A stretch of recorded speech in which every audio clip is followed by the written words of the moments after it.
In the following tutorials on item management, we will review adding items from the database to a room and adding new items to the database itself. We will also look at the various options and configurations that can be set up for items to help describe and comment on them. However, the various methods of actually adding comments and descriptions to items are covered in other videos and are not reviewed here. So to begin, let's add a new main item to a room. This is done by clicking on the plus button to the right of the main item bar. The form which has popped up is referred to as the Select Item form, and it is used extensively throughout the software, whenever in fact you need to select items, which could be to add the items in question to a room, as we are now, or to apply a particular setting to them. Down the left-hand side of the form are category filters, and along the top are letter filters, both of which are conveniences used to narrow the field of selectable items in the main palette. We will touch on category filters later, but for now we will use the letter filters and the scroll bar to the right to find and select any items.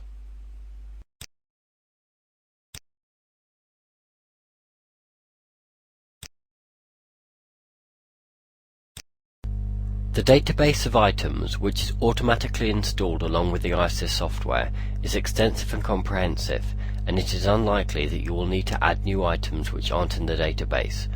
However, for those occasions where you might want to add a new item or configure certain item settings, we will follow through the process of setting up an entirely hypothetical item, called New Item, and configuring all the relevant item options. Once I've explained the various uses of the options available, we'll end by looking at a couple of more realistic examples of usage, which illustrate the techniques we've covered in the video.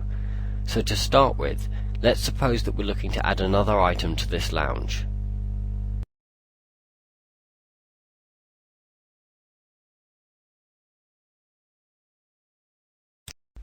If we cannot locate the item we wish to use in this Select Item form, it is not in the database. However, adding a new item to the database is as easy as clicking on this plus button at the bottom of the Select Item form. On doing so, this Item Details form is launched. In almost every case, you will enter the same information into the two fields entitled Item Name and Display. For a standard item like Cupboard, the entries would both just be Cupboard. And in this case, as the system tells you, we didn't really look too hard in the Select Item form, because an item called Cupboard already exists. So let's just add an item called New Item to demonstrate.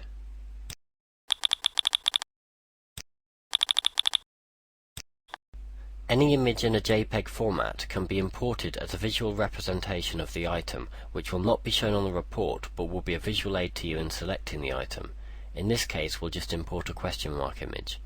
Note that an image imported to this palette will always be displayed next to the item in the Select Item form, as you can see, and once it has been added to the room, it will also be displayed in the top main menu bar of the item description form, until and unless it is replaced by an actual photograph of the specific item being described in the report. See videos related to assigning photographs for more on this. Having double-clicked on the blank palette, navigate to the folder where the JPEG image is held, highlight the image you want, and click Open.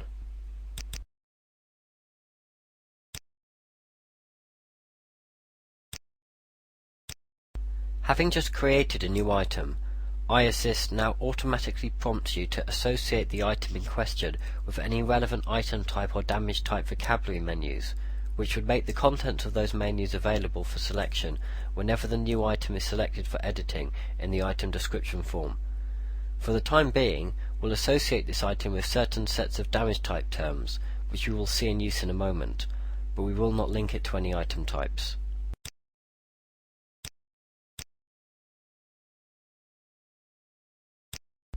To add our new item to the room we were editing in the report and return to the item description form, let's tick the item and select OK. So here our new item has been added, with the description field highlighted, ready for us to begin entering a description for the item.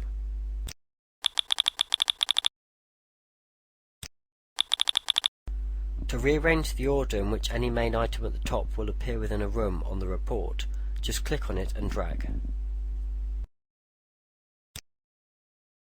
Once a new item has been added to the database, it will obviously have no specifically associated items or descriptions, other than those that were chosen immediately after creating the item on the pop-up form. For instance, there are no ready phrases or pop-up phrases listed in the left-hand panel. For a review of phrases and pop-up phrases and how to add them, please view the videos related to describing items. Of course, the standard group term menus are still available as ever, for example the contents of the condition menu below.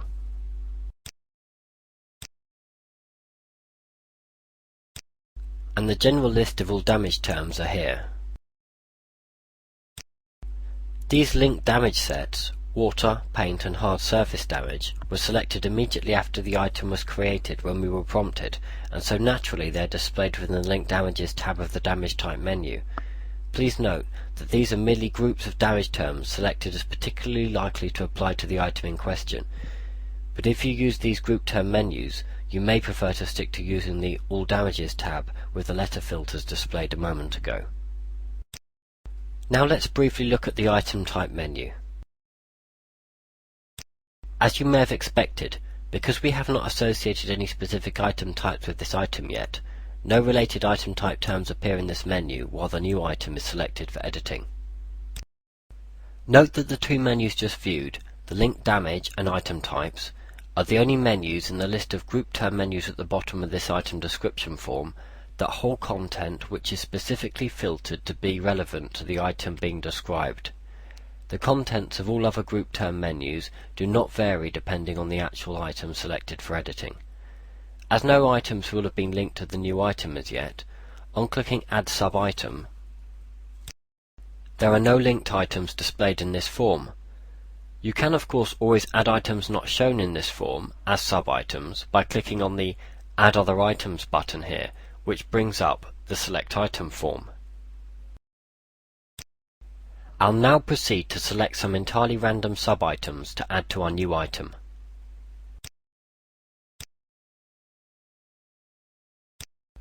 Once I've finished selecting any sub-items from the Select Item form, as you see, a prompt pops up, unless it's been disabled by choice, asking me whether I'd like to add the additional items to the list of linked items, in other words, to a list of items that will appear on this Select Linked Items form for easier selection in future. Let's choose Yes. Here are the items just added as sub-items of our new item, and because we opted to add them to the linked item list too, the next time we click on the Add Sub-Items button to add some sub-items for our new item, the items we just chose will be presented for rapid selection in the Select Linked Items form. To demonstrate, they are both listed here as linked to the main item selected. Now we've looked at the various options that have been set up for our new item, and the means of adding sub-items when no items have as yet been linked to the new item in the settings. Let's go to the Item Manager in the settings to see about configuring the item options a little bit more.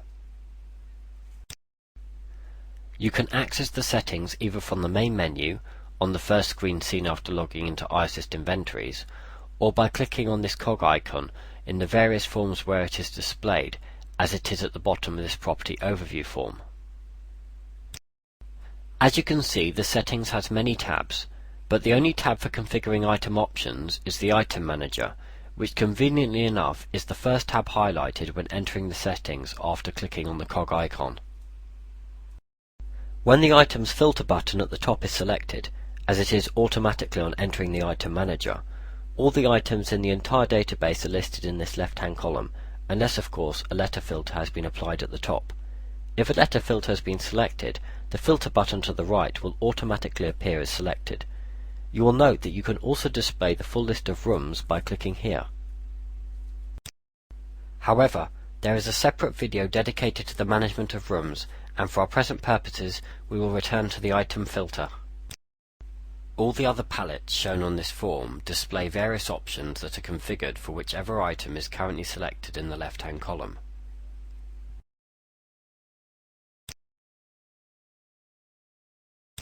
However, before looking at the options available for configuring our new item, I'd like to point out that you can also add new items to the database here in the Item Manager.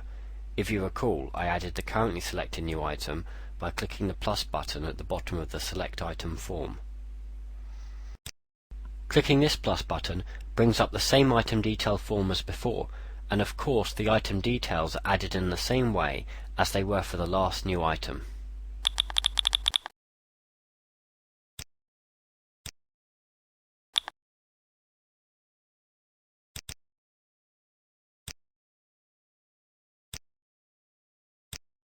As this item was just added to illustrate how to add items using the Item Manager, we won't configure these options. The name of any item selected in the left-hand column can be edited by clicking on the pencil icon here.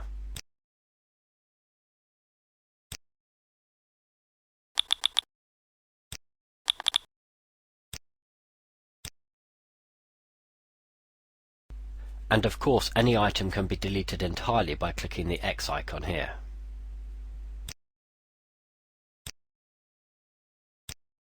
Now let's configure some options for the new item.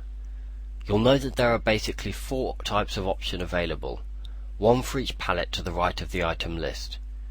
The linked items, linked categories, linked item types, and linked damage types. Let's begin by configuring the list of linked items. This feature has been included to ensure that sub-items can be added to the item description form with the greatest possible ease and speed.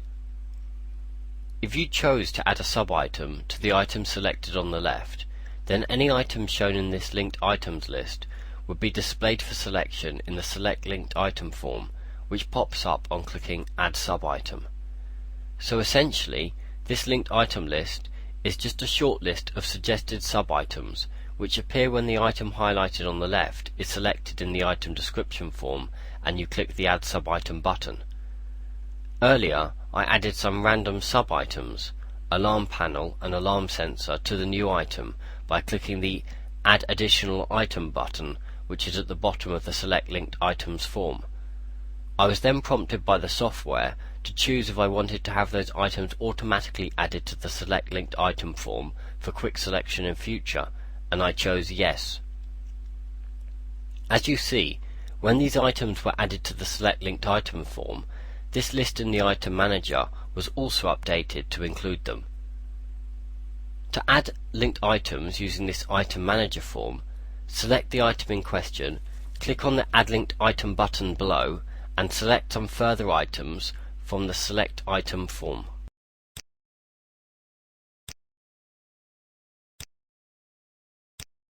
Please note that the items we've just added as linked items may have linked items of their own.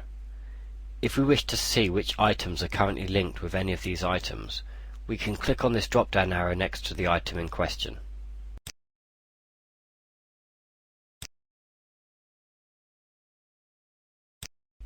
We can also link items to a linked item by highlighting the linked item in question and clicking on the link button again. This could also be achieved by highlighting the selected item in the main list on the left, alarm sensor in this case, and adding linked items to it from there.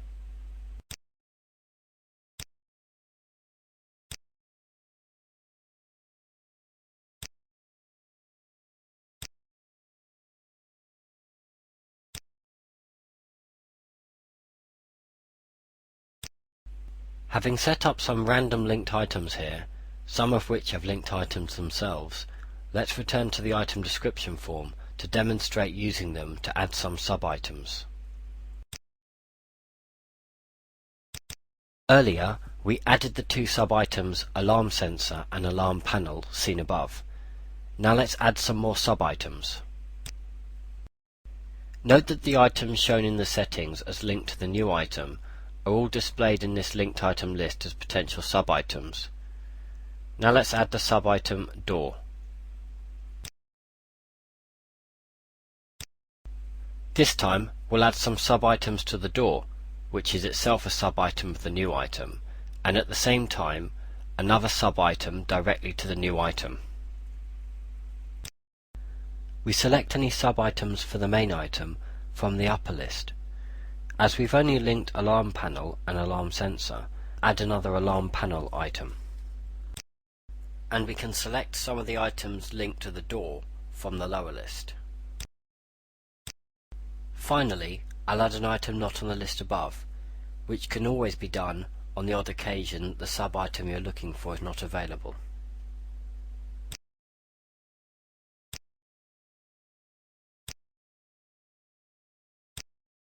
This time I'll assume I just want it once, and I will not add the additional item to the list of linked items for the door. Note that both the items selected from the linked items associated with the door and the item chosen by clicking on the Add Additional Items button have been added as sub-items of the door, which was the item selected when we clicked Add Sub-Items. In contrast, the alarm panel, which was an item added from the items linked to the main item, has been shown as another sub-item of the main item. The difference is shown by the degree of indentation from the margin. As usual, if I require to reorder any sub-items of the item selected, I can do so by clicking here.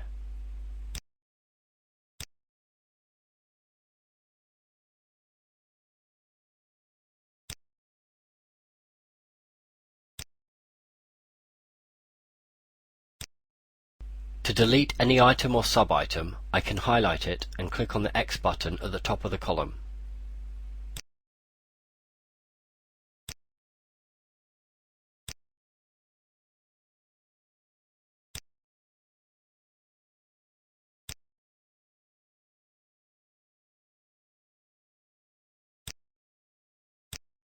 The next option for configuration is the categories. Categories are merely useful ways of filtering items for selection from the Select Item form when you wish to perform an action, such as adding items to a room or associating a ready phrase with multiple items. For example, if we tick the Bathroom Items category while we have the new item highlighted to the left, if we return to the item description form and add the new item to the room,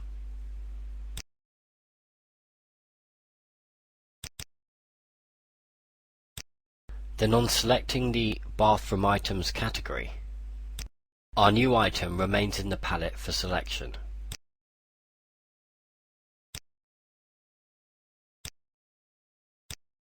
To edit the categories available and configure which items belong to a particular category, click on the Edit Categories button here. The list of categories that currently exist are displayed in the left-hand column, and the complete item set in the database is shown on the right. The items shown as ticked are included in whichever category is highlighted on the left. New categories can easily be added.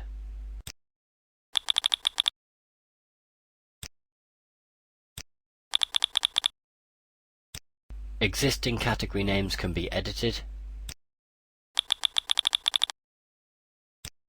and of course categories can be deleted.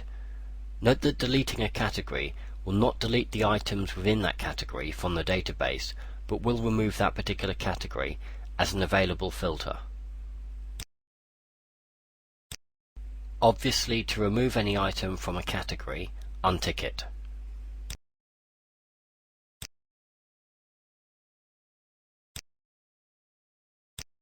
And add any item to a category by ticking it. I'll select a few random items to associate with category 1 now.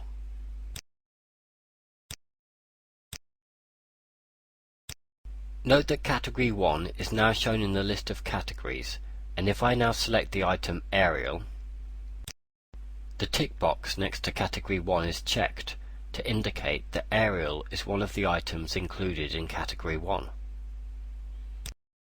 It is also possible to associate any item selected with the given category at any time by ticking the checkbox next to the category. This is useful if you wish to add just one or two items to a category, but if you wish to associate several items with a category, you will find it more efficient to click on the Edit Categories button, highlight the category in question, and tick the various items as I did just a moment ago. Now I'll add all the items contained in category 1 to a room at once.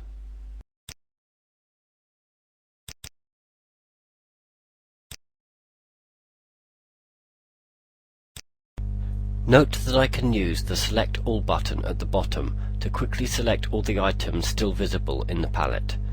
This is very useful if you wish to add every item in a category, but can also be used if there are many items and you wish to add most of them. It then becomes an exercise in unticking the few you don't wish to select, rather than ticking all the items you do wish to select. All the rather random items selected have been duly entered as main items. To conclude this section on categories, they are essentially just convenient item filters that can be customized and are most useful if you are looking to add either quite a few items at once, or if you are looking to assign a ready phrase or a pop-up phrase to quite a few items at once. As mentioned previously, please watch the video on using categories to assign phrases to multiple items if you wish to see an example of this.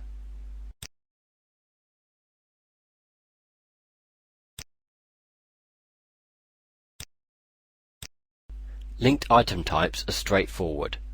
It is often useful to have a list of relevant item types or other item-specific vocabulary available for entry when describing a particular item. The item types you see here each represent a menu of particular item type terms. The contents of any item type list which has been ticked will appear for selection from the item types vocabulary menu in the item description form, even when the item currently selected on the left is selected for editing in the item description form. You can see and edit the contents of each item type set.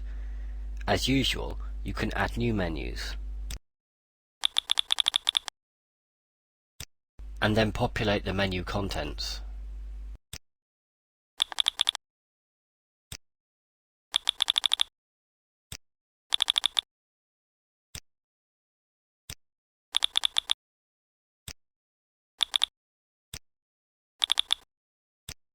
Once this menu has been populated, it can be associated with a particular item.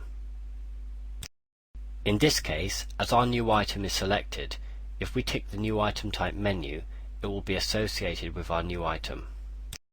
And now if we view an example of our new item in the item description form, we can see that on clicking on the group term menu for item type, the contents of the new item type menu are displayed.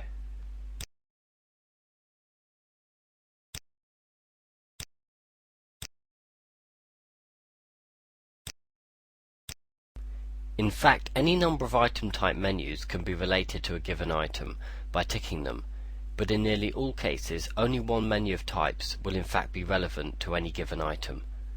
To conclude this review of item types, this function is useful because it ensures that the contents of the item type menu can be made strictly relevant to the items being described at the time. For an inexperienced clerk, this menu will also be particularly useful in helping them get to know and use the correct terminology for items. Also, as the contents of this menu will be related to the particular item being described, you could, in a sense, treat it as an extension of the ready phrases palette and add any item-specific terms you wish to be available for quick selection that perhaps don't quite make the grade for being associated as a ready phrase here, so you know they are available for quick selection whenever the item in question is selected for editing. For example, under the cupboard item type, we could add the word partition, which isn't a cupboard type, but might frequently be used in describing or commenting on a cupboard. Finally, let's review the damage types. Linked damage types are very similar to linked item types in that they are displayed in a particular menu for selection within the item description form, when the item they have been associated with is selected for editing. However, unlike item types, the menus are not likely to relate to one item only but many, and conversely, the item may be usefully linked to various damage type sets. When I first created this new item, I was prompted to select which, if any, particular damage type menus I wish to associate the item with, and you'll note that the ones I selected then are ticked. Let's change the selection by adding a couple more.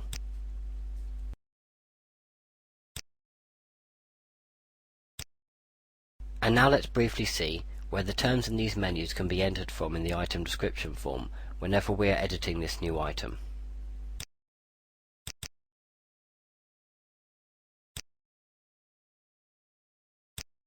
Note that there are two tabs under the damage menus, one which displays all registered damage vocabulary with a letter filter at the top, as is currently shown, and the other which displays the sets of linked damage types we have associated with the item in question.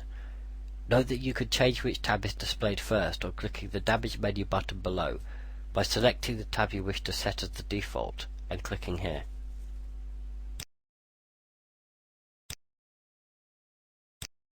As my personal preference is merely to use the All Damages menu with the letter filters, I will reset it as the default tab.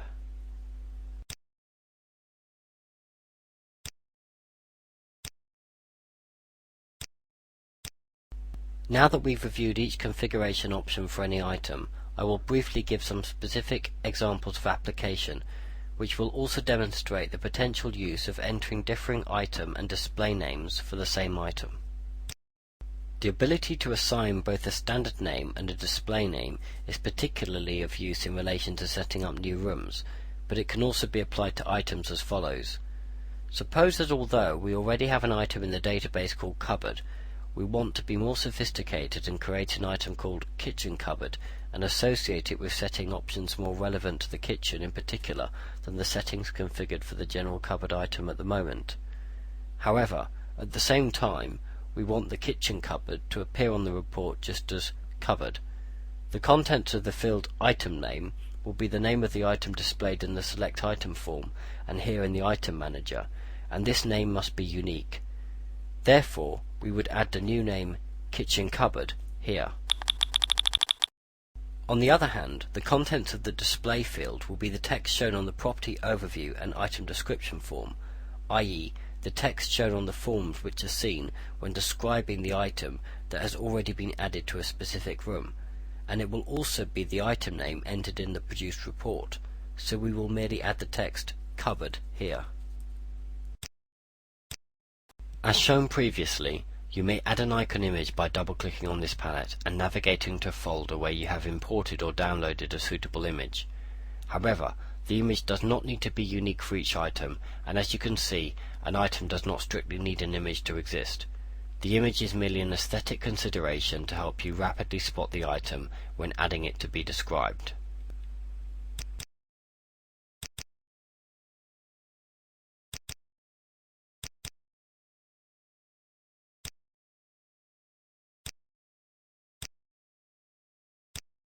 Here's where we can begin to select the item configuration options. If we don't wish to do so, we can just click OK without selecting anything. However, here we may as well select cupboard types as the item type, and select some damages that we may anticipate will frequently apply to a kitchen cupboard. As a damage category entitled Kitchen Damage has previously been created with a list of damages that are frequently caused in the kitchen environment, let's choose that one. And some others that may apply to cupboards, which usually have hard surfaces, and are often made of wood, and are sometimes painted. That will do. Now we can select some linked items that are likely to be described as part of a cupboard, but also items that are specifically likely to be stored in a kitchen cupboard. To begin with, let's select two separate cupboard parts which may be described as sub-items of a cupboard, door and shelf.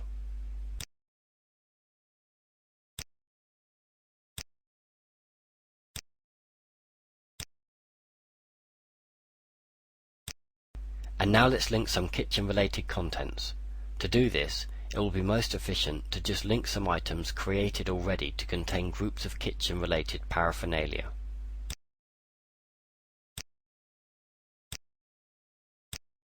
Note that it is not only possible but useful to create items which are in effect not specific items but item groups. In this case, we just linked 3 examples of this to the kitchen cupboard. Such groups are created in exactly the same way as you might set up a specific item, and the items within the group are linked to the group item as sub-items, as we shall see shortly.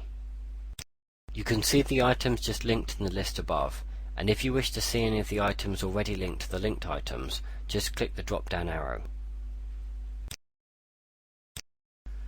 Now let's link this kitchen cupboard item to the kitchen items category, so that if we filter the Select Item form by kitchen items, it will be available for selection. We have not created any linked item type specific to kitchen cupboards in particular, and you may recall that we just linked the kitchen cupboard to cupboard types in general when they came up. Finally, note that the damages types we selected when the kitchen cupboard item was first created are ticked in the Link Damages Type palette to the bottom right. Now let's put this item to use.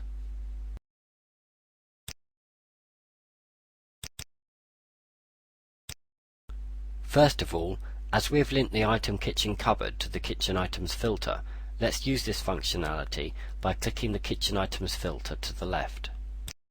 There are many kitchen items, so to narrow it down further, let's apply letter filter as well. Note that the two kinds of filter, category filters and letter filters, can be used in conjunction. Here's our item kitchen cupboard. Now before starting on the descriptions and comments, let's quickly add any sub-items we wish to describe separately. These should be added to the item description form in the order that you select them. Please note that even though we are adding a kitchenware group inside the cupboard, a kitchenware group could still be added elsewhere in the kitchen. Now let's add some actual sub-items to this kitchenware group.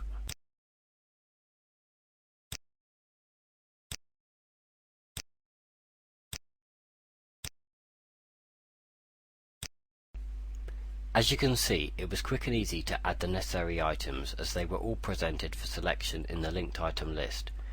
Now let's start by describing the cupboard's general characteristics. To do this, we will use a pop-up phrase. The use of these is explained in detail in the videos relating to item descriptions and comments.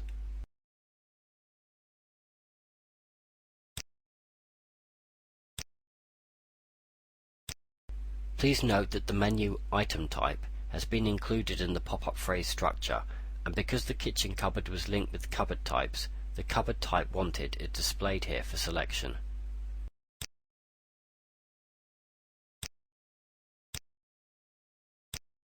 Finally, we'll briefly look at setting up an item which is really a group of items. This is very much the same as setting up a standard item, where the linked items will be the item set that make up the group. I will briefly set up a kitchen furniture group, which will be displayed just as furniture on the report.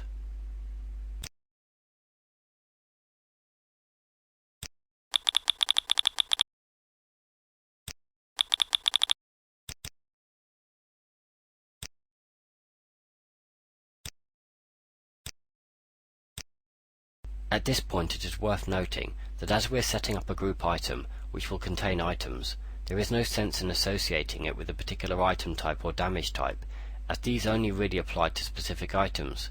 Therefore, I will tick OK without selecting any values from this Select Item Descriptions form. Now to link the various items under the group.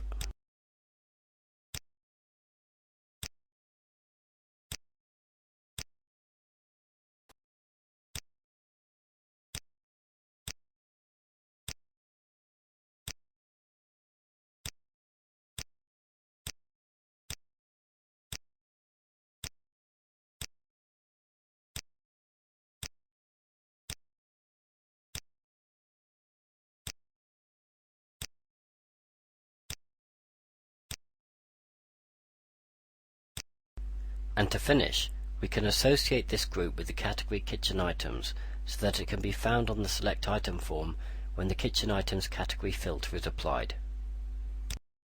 That concludes these tutorials on item management. I hope you found them useful. Thank you for watching.